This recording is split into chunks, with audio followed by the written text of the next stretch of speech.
Welcome back. Today, the Biden administration is continuing what it calls its crackdown on airline junk fees, and this time there's a focus on families. A new proposed rule would ban airlines from charging families fees to sit together on a flight. The rule would also mandate refunds or free rebooking if family seating is not available. Only on CBS Mornings, U.S. Transportation Secretary Pete Buttigieg joins us now. Of course, the secretary is also considered a possible vice presidential contender for the Harris campaign. We'll get to that in a moment. Good morning, Mr. Secretary. First, how big a problem is this, and what pushback do you expect from the airlines? Because an earlier proposed rule has already been snarled in federal courts. Well, this is something we think is very important. I feel that way even more strongly now that I've had the experience of flying with toddlers. My husband and I have flown often with our kids who are about to turn 3. That is a complicated process already, that much more so if you wind up in this situation where you can't get seated next to your kids. We've gotten hundreds of complaints over this issue since I got this job, and we're doing something about it. What we're doing is we are requiring that an airline not charge you extra to sit next to your kids or your grandkids. It applies to any accompanying adults. We think that's common sense. Now, you're right that the airlines might push back. It wouldn't be the first time that their lobbyists push back on things that we consider to be common sense. But I want to emphasize that this is clearly doable. We've already, just since we started making public that we want airlines to do this, we've been able to sign up 4 airlines. You can go to flightrights.gov for more information that already are doing it. American Airlines is doing it. Alaska is doing it. Frontier, JetBlue. So it's clearly something that can be done. But we are here with this rule that would say it must be done, and airlines would be required to comply. And how would families try to see that this rule is actually working for them? What do they do at the gate?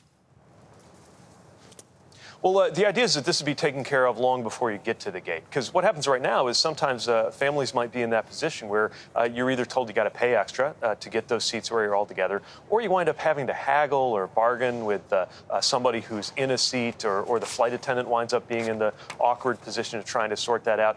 This way, within 48 hours of booking, the airline would be required to assign you those seats together. And if they can't come up with that, if it's not available, then they have to offer you the option of getting your money back or being put onto a different flight without having to pay a fare difference where there are those seats together. And again, to me, this goes back to just a very common sense idea that when you're flying with small kids, you ought to be confident you're going to be able to sit next to them.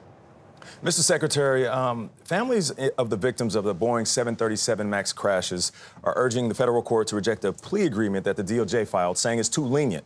Some believe that it lets Boeing avoid accountability for those crashes that killed 346 people. What is your response to that?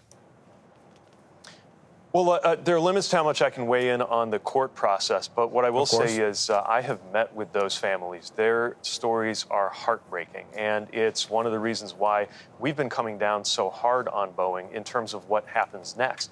When there was that plug door that came out of an airplane, Alaska Airlines airplane earlier this year, that led to a process where FAA put Boeing under a microscope. It's led to a number of changes, and we are going to hold Boeing accountable so that their quality is 1,000% something that every American can be confident in. Mr. Secretary, we know you're at the Milwaukee airport. That's why we can hear the overhead announcements. Very quickly, do you want to be Kamala Harris's running mate? And whatever your answer is on that, what would you tell the American public about what you've observed as a cabinet secretary of the vice president?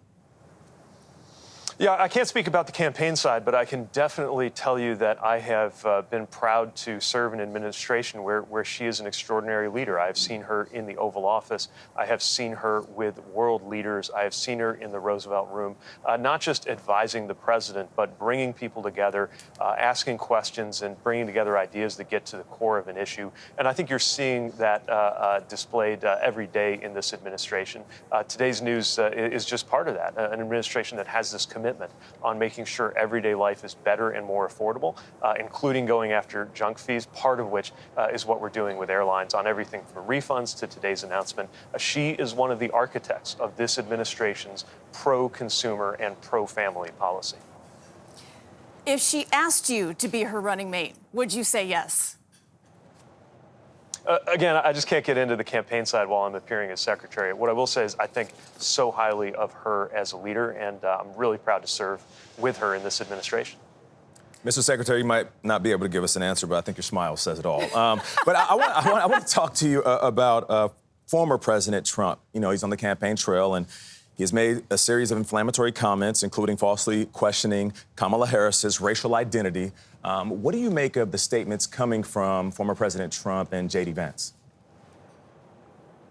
Well, just really uncalled for, disturbing.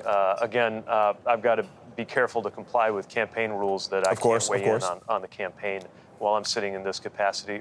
But what I think I would point to is just a difference in focus from one administration's policies to another administration's policies.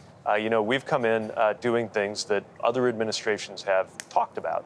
But we're doing the work in this administration, whether it's the infrastructure work that has me in Wisconsin. We've been looking at port improvements and passenger railroad opportunities here, something that, administration after administration said they were going to do, never happened. Yeah. Then Joe Biden, Kamala Harris came in, and now it's happening. But same thing in terms of just taking care of people. And I think, anyone in a government role like this should get up in the morning really just thinking about one question, which is how can I use the powers, the tools, the budget, the authorities of this office to make life a little easier, to make it a little more affordable, to make things a little bit better for people going about their day.